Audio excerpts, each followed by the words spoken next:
Welcome back to channel dear student. GK का ये 5वां नंबर वीडियो है। स्वागत है आपका इसमें। और यहाँ पर देखिए कि आपके कितने क्वेश्चन सही होते हैं, कितने आपको आते हैं यहाँ पर। जैसे कि पहला क्वेश्चन आपके सामने यहाँ पर आ चुका है कि हीराकुंड बांध किस नदी पर स्थित है। देखिए रागा वाले स्टूडेंट के लिए बहुत इंपॉर्टेंट क्वेश्चन है, बांध से संबंधित क्वेश्चन आपके एग्जाम में आते हैं। हीराकुंड बांध ये महानदी पर स्थित है, ऑप्शन नंबर बी सही हो जाएगा। हीराकुंड बांध जो है कि ये उड़ीसा में है, उड़ीसा में महानदी पर है। ठीक है, राज्य भी कभी कभी पूछ लेता है, तो उड़ीसा में महानदी। ठीक है, आगे बढ़ते हैं। गुरु शिखर किस राज्य में स्थित है।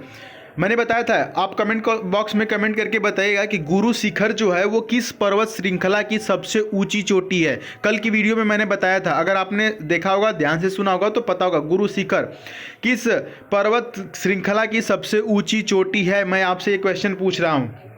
इसका जो सही आंसर है, जो ये क्वेश्चन है, गुरु शिखर चोटी किस राज्य में, वो है राजस्थान।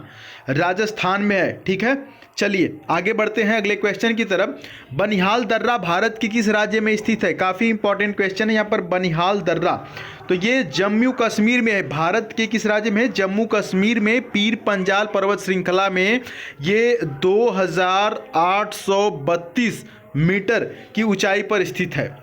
अगले क्वेश्चन की तरफ बढ़ते हैं कि भारत की सर्वाधिक सीमा किस देश के साथ लगती है। काफ़ी इंपॉर्टेंट क्वेश्चन। और अगर आपके दिमाग में, आपकी आंखों में अगर मैप नज़र आ रहा होगा भारत का, तो आप बता पाएंगे इसका सही आंसर।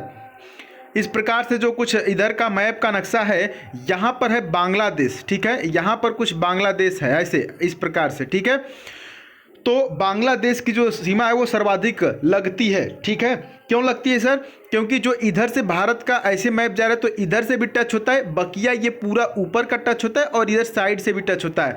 तो इसलिए सबसे ज़्यादा अगर मैप को दिमाग में रखेंगे तो ये कभी नहीं क्वेश्चन भूलेगा कि भारत की सर्वाधिक सीमा किस देश के साथ लगती है, तो वो है बांग्लादेश। बढ़ते हैं अगले क्वेश्चन की तरफ। अगला है कि भारतीय संविधान के किस अनुच्छेद के तहत लोकसभा में अनुसूचित जातियों और जनजातियों के लिए आरक्षण दिया गया है। Option number A is right here.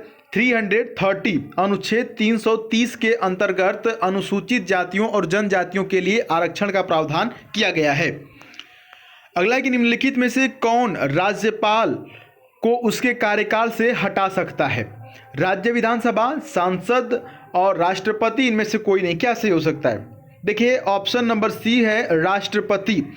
चूंकि राज्यपाल राष्ट्रपति के प्रसाद पर्यंत कार्य करता है, इसलिए राष्ट्रपति राज्यपाल को हटा सकता है।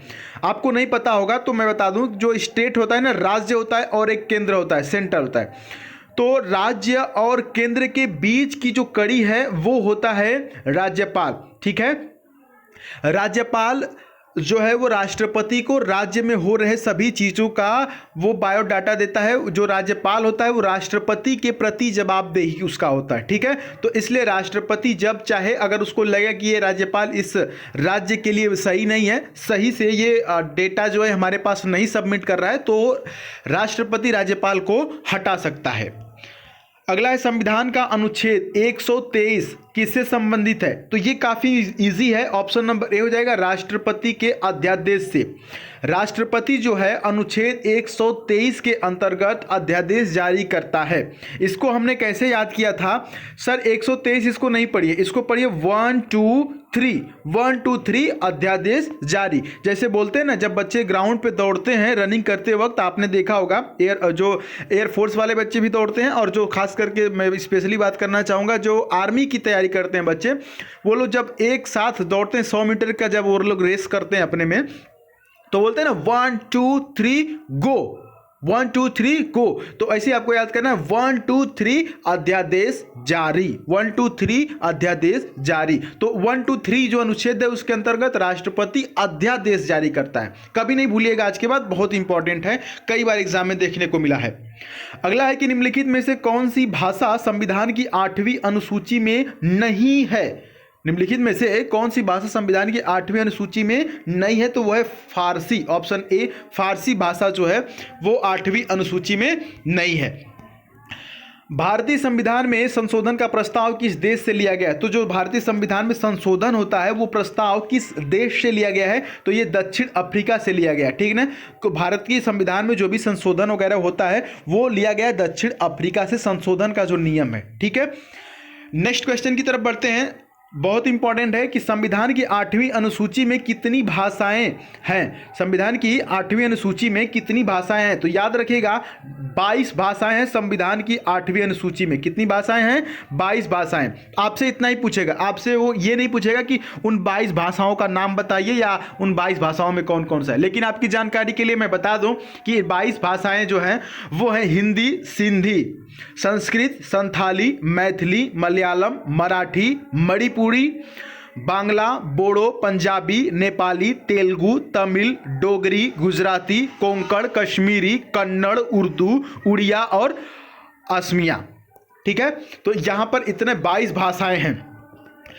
आज के लिए इतने आपके लिए जीके के क्वेश्चन। और एक चीज़ मुझे बहुत ही आपके अंदर देखने को मिल रहा है, जैसे जो टेलीग्राम पे मैं क्वेश्चन पोस्ट कर रहा हूँ तो मैं अगर वो क्वेश्चन पोस्ट कर रहा हूं जो मैंने अपने वीडियो में कराया है तो उसको मैं पोस्ट कर रहा हूं, तो यहां से ज़्यादातर बच्चे सही कर रहे हैं। आप देख सकते हैं कि जैसे विश्व मौसम दिवस मैंने कराया था तो यहां पर मैक्सिमम बच्चे सही किए हैं। भारत का सबसे बड़ा जो नमक उत्पाद राज्य है वो मैंने अभी कुछ दिन पहले कराया था, तो वहां पर मैंने बताया था गुजरात, इसलिए देख रहे हैं 64% रिजल्ट आ रहा है। तो जो यहाँ आप पढ़ते हैं अगर वहां पर मैं एज ए क्विज देता हूं आपको टेलीग्राम पर, तो वो आपका एक रिविजन हो जाता है और बहुत बढ़िया रिजल्ट आपकी तरफ से आता है, तो वो पक्का हो जाता है। तो ये आप एक प्रैक्टिस एक्सरसाइज अभ्यास करने के लिए टेलीग्राम से जुड़ सकते हैं। मैं लिंक डिस्क्रिप्शन में दे दूंगा या द सुधीर पांडे सर्च करके टेलीग्राम पर जुड़ सकते हैं। मिलेंगे अगली वीडियो में, तब तक के लिए जय हिंद, वंदे मातरम।